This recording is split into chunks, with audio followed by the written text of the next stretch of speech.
CSS 박스 모델에 대해 이야기해 볼게요. 모든 요소는 기본적으로 사각 형태인데요. 다시 말해 박스 형태라고 할 수 있습니다. 여기에서 모델이 의미하는 것은 웹문서에서 요소를 배치할 때 꼭 필요한 CSS 속성 5가지 정도로 이해하면 됩니다. 그러면 좀 더 자세히 이야기해 볼게요.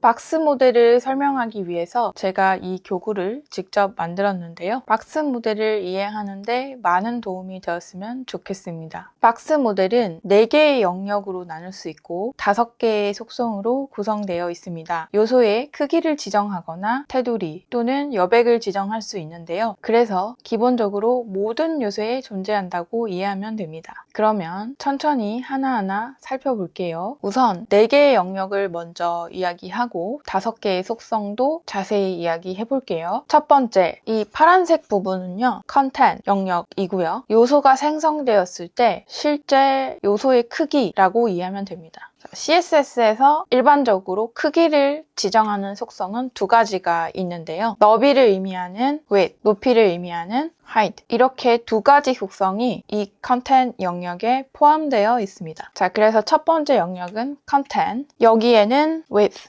height, 너비 높이가 포함되어 있고요. 그리고 두 번째 영역은 padding, 이 padding 영역은 이것이 요소라고 했을 때 이 요소 내부 공간에 여백을 주는 것이에요. 그래서 안쪽 여백, 안쪽, 요소 내부, 안쪽에 줄 수 있는 여백이라고 이해하면 되고요. 그리고 세 번째 영역은 이 노란색 부분인데요. 이 노란색 부분은 border, 말 그대로 테두리 영역인데요. 이것이 요소라고 했을 때 이 경계면을 의미합니다. 그래서 이 요소에 내가 만약에 배경색을 이렇게 파란색으로 칠했을 때 이 경계면 안쪽으로 들어가게 되겠죠. 그래서 이제 딱 이만큼의 영역에 파란색이 칠해지는 거죠. 경계면. 자, 기본적으로는 경계면, 어떤 요소의 경계면으로 이해해 주시면 되고, 자, 그리고 테두리는 테두리 디자인을 의미하기도 합니다. 자, 첫 번째 의미는 경계면, 요소의 경계면이라는 의미를 가지고 있고요. 두 번째는 테두리 디자인, 선을 넣어서 테두리를 디자인할 수가 있는데요. 실선이나 점선, 이중선 등을 이용해서 다양하게 테두리 디자인을 표현할 수도 있습니다. 자, 그리고 마지막으로 여기 지금 이 교구에는 없지만 자, 우리가 꼭 알아야 되는 영역 또 한 가지는 바로 이 요소를 제외한 나머지 모든 영역, 바깥쪽에 있는 이 영역을 바로 margin이라고 합니다. 이것을 요소라고 했을 때 이 요소 바깥에도 여백을 줄 수가 있는 거죠. 바깥쪽 여백을 margin이라고 합니다. 자, 4가지 영역을 다시 한번 짚어볼게요. 첫 번째 영역, content. 여기에는 너비와 높이를 의미하는 width, height 이 속성이 포함되어 있고요. padding, 요소의 안쪽 여백을 주는 속성입니다. border, 요소의 경계면. 첫 번째 의미는 경계면, 그리고 두 번째 의미는 테두리 디자인, margin, 요소를 제외한 나머지 모든 영역. 자, 그래서 CSS 박스 모델은 총 5개의 CSS 속성으로 구성되어 있는데요. width,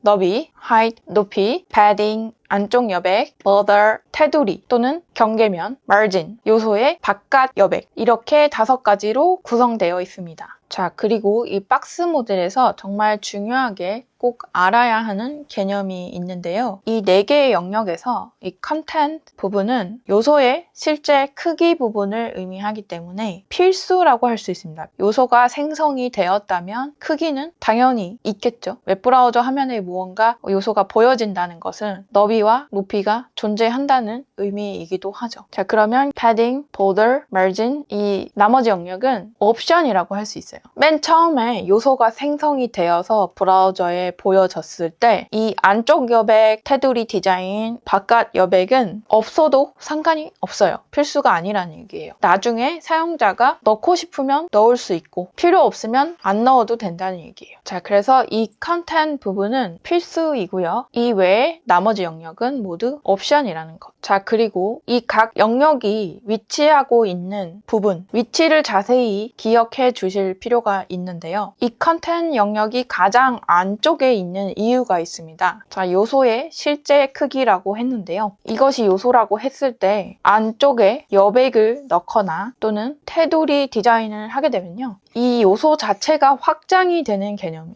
확장. 예를 들어서 이 요소가 100 by 100이라고 했을 때 안쪽 여백을 50을 넣었어요. 상하, 좌우 다 50을 넣었다고 가정했을 때 이 요소가 확장이 된 거죠. 원래 100 by 100이었는데 여기에 이제 50씩 더해지는 거예요. 이 요소가 확장되는 개념이에요. 자, 그래서 브라우저에서 봤을 때는 이 요소의 크기가 100 by 100이 아니라 양쪽에 50씩 더해진 개념이 되는 거죠. 그러면 50, 50, 100이 더해진 거니까 200에 200이 되겠네요. 자, 보더도 마찬가지인데요. 100 by 100이라고 했을 때 여기에 보더를 10을 넣었다고 가정을 해봅시다. 상하, 좌우 다 10이라고 했을 때 자, 그러면 100에서 10이 양쪽으로 들어갔으니까 상하, 좌우 다 들어가면 20이 더해져서 120에 120이 되겠네요. 이렇게 되는 겁니다. 보더와 패딩은 요소가 확장되는 개념이라는 것, 이 요소 크기에 더해지는 개념이라는 것. 제일 안쪽에 위치해 있고 이 여백과 테두리는 바깥에 위치해서 더해지는 개념이에요.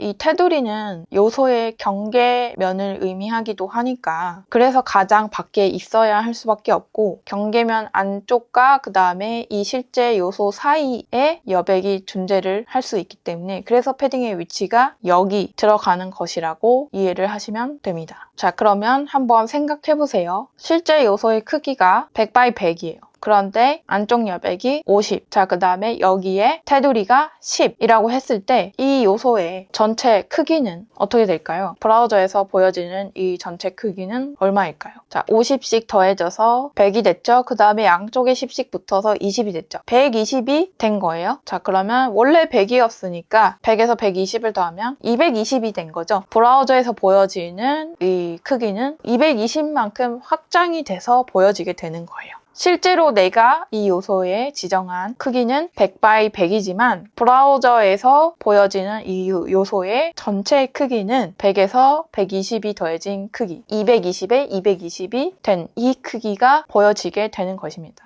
자, 그리고 중요한 개념 또 하나, 박스 모델에서는 여백이라는 존재가 두 가지 있죠. 바로 안쪽 여백인 padding 그리고 바깥 여백인 margin 이렇게 두 가지가 있는데 바깥 여백, 안쪽 여백 이렇게 설명드릴 때는 이해를 하시고 헷갈릴 게 없을 것처럼 느껴져요. 그런데 실제로 코딩을 하다 보면 헷갈리는 상황이 굉장히 많이 발생을 합니다. 이 마진과 패딩이 헷갈리는 순간이 왔을 때 가장 빠르게 구분할 수 있는 방법을 이야기해 볼게요. 자, 이 안쪽 여백과 바깥 여백의 가장 큰 차이점은 이 바깥 여백은 이 요소와 전혀 상관이 없다는 것입니다. 이 요소를 제외한 나머지 영역이기 때문에 이 요소와 이 바깥 여백은 별도의 공간이에요. 전혀 상관이 없어요. 이 요소에 이렇게 파랗게 색칠을 해서 이 요소의 배경을 파랗게 만든다라고 하면 바깥 여백과 안쪽 여백 둘 중에 당연히 이 안쪽 여백이 영향을 받겠죠. 안쪽 여백이 똑같이 파란색으로 채워지는 형태가 되겠죠. 패딩과 보더는 요소에 확장되는 개념이니까요. 자, 하지만 이 바깥 여백은 요소와 전혀 별개의 공간이기 때문에 여기에 색깔이 들어가진 않죠. 실제 코딩으로 작업을 하다가 바깥 여백과 안쪽 여백이 헷갈리는 상황이 왔을 때 가장 빠르게 구분할 수 있는 방법은 요소에 배경색을 넣어보세요. 배경색을 넣어보면 바깥 여백이 필요한 상황인지 안쪽 여백이 필요한 상황인지 빠르게 판단해 볼 수 있습니다. 자, 그리고 또 한 가지는 여백을 지정하기 전에 먼저 생각해 보는 거예요. 그 순간에 어떤 여백이 필요한지를 먼저 생각해 보는 거예요. 바깥 여백이 더 적합할지 안쪽 여백이 더 적합할지 먼저 생각을 해보고 작업을 하시는 거죠. 그냥 아무거나 써보자 이거보다는 먼저 생각을 하는 단계를 거치고 작업을 하는 연습을 그런 습관을 기르신다면 나중에는 헷갈림 없이 바로바로 판단할 수 있는 그런 능력을 빨리 키울 수 있을 거예요.